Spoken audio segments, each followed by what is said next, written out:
Hi అండి, నేను మీ పక్క పల్లెటూరు రమాదేవిని. ఎలా ఉన్నారు? బాగున్నారా? మీరు అందరూ బాగుండాలని కోరుకుంటున్నా. నేను చాలా బాగున్నా. బ్లాగ్ అయితే స్టార్ట్ చేసేసానండి. ఇక అయితే పొద్దున్నైతే పొయ్యి అయితే కడిగేస్తున్నాను. అయితే ఇవాళ వచ్చేసి పెసరట్టు చేస్తున్నానండి. పెసరట్టు, చట్నీ, టమాటా పప్పు, ఉప్పు మిరగాయలు పడుతున్నాను. అందుకని బ్లాగ్ అనేది స్టార్ట్ చేశాను. ఈ బ్లాగ్ అనేది మీతో షేర్ చేసుకుంటున్నాను. ఈ వీడియో కూడా ఎలా ఉంది ఏంటిది అనేది నాకు కామెంట్ చేయండి. కామెంట్ చేసి ఎలా ఉంది ఏంటిది అనేది చెప్పేసేయండి కామెంట్ పూర్వకంగా. ఇక అదండి, అయితే పొద్దున్నే నేను అంత ముందు రోజే పోయి కడుగుదాం అనుకున్నాను, కానీ కుదరలేదండి. ఇక అందుకని పొద్దున్నే అయితే బయట పని అంతా అయిపోయింది. బయట పని అంతా అయిపోయినాక ఇక స్టవ్ కడుగుదాం అని చెప్పి స్టవ్ కడుగుతున్నాను.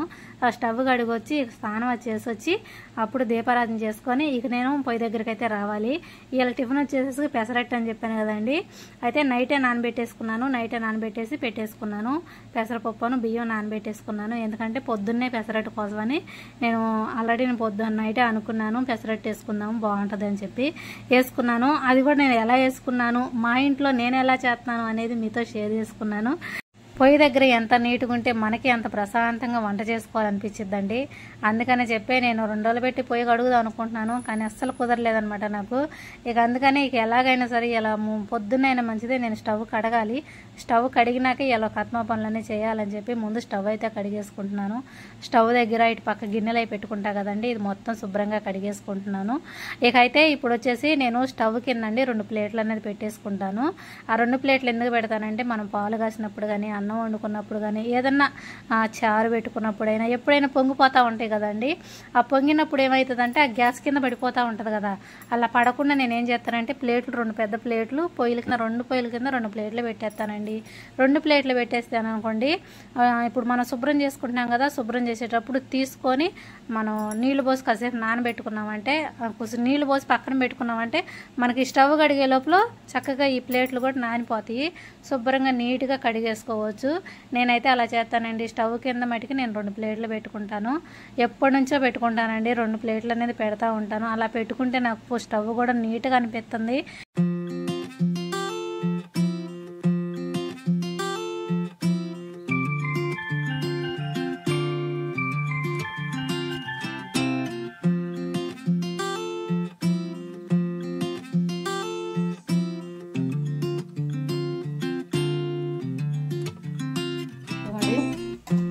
పెసరట్టు అయిపోతున్నాను. ఇది వచ్చేసి చట్నీ, కొబ్బరి, పచ్చిమిరపకాయలు, చిన్నులపాయ, కొంచెం చింతపండు, పుట్నాలు, శనగపప్పు ఈ కలిపి చట్నీ చేస్తాను. ఇది వచ్చేసి బియ్యం, పెసలు, అల్లం, కొంచెం పచ్చిమిరపకాయలు.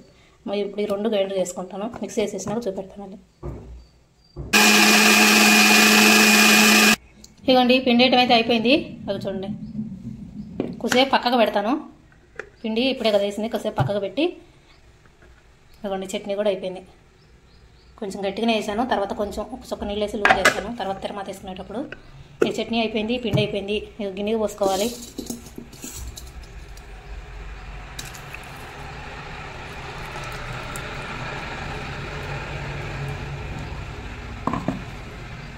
అదండి పొద్దున పూట ఇక నేను పెసరట్టుకు అయితే ఇట్లా రెడీ చేసుకున్నాను. ఇప్పుడు చట్నీ అయిపోయింది, పిండి అయిపోయింది కాబట్టి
టమాటా పప్పు కోసం టమాటాలు, ఉల్లిపాయ, పచ్చిమిరపకాయ, కొంచెం చింతపండు, కొత్తిమీర, కరివేపాకు ఇది మొత్తం కలిపి పప్పు అయితే కడిగి పెట్టేశాను. పప్పులో వేసుకొని ఇప్పుడు వండుకుందాం. ఇదిగోండి అన్నీ వేసుకున్నాక పసుపు, కారం కూడా వేసేసుకున్నాను. ఇప్పుడు మూత పెట్టి పొయ్యి మీద పెట్టి వండేసుకుందాం.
ఇదిగోండి ఉప్పు మిరగాయలు అయితే పడుతున్నాను. ఇవన్నీ గీసుకున్నానండి. అయితే అయితే ముందు శుభ్రంగా నీళ్ళలో కడిగాను. కడిగి వడగిన్నెలో వేసుకొని ఇవి ఇలా గీసాను అనమాట. ఫినిష్తో ఇలా గీసామనుకోండి మనకు ఉప్పు మిరగాయకు బట్టి బాగుంటాయి. వేయించుకొని తిన్నా నూనె పప్పు చారులోకి, పచ్చళ్ళలోకి బాగుంటాయండి. ఇవన్నీ ఇలా గీసేసుకున్నాను. ఇప్పుడు ఇదిగోండి పెరుగు తీసుకున్నాను. ఈ పెరుగు కూడా తిప్పి మజ్జిగలా చేయాలి. చేసినాక మళ్ళీ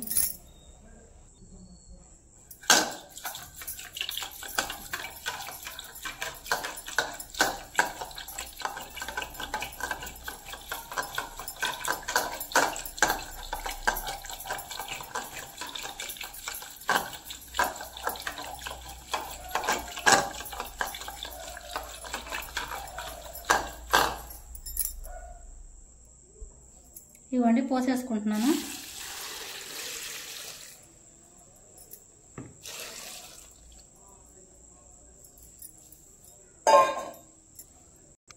ఇదిగోండి ఉప్పు కూడా వేసేసుకున్నాను. ఉప్పు వేయటం మిస్ అయిపోయింది వీడియో. ఇదిగోండి ఉప్పు కూడా వేసేసుకున్నాను. మజ్జిగ మిరగాయలు ఇట్లా మునిగిన దాకా ఇలా మునగాలండి. మజ్జిగ ఇలా ఉండాలన్నమాట. ఇవి మునిగినాయి కదా. ఇవి 3 రోజులు ఊరబెట్టుకున్నాక అప్పుడు ఆరబెట్టుకోవాలి. అప్పుడు మనకు ఉప్పు మిరగాలి. ఇది ఇక నేను అయితే 3 రోజులు ఊరబెట్టుకుంటాను.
ఇదిగోండి ఉప్పు మిరగాయలు అయితే చూసారా 3 రోజులు ఆరబెడతాం అయితే చూపించాను కదా.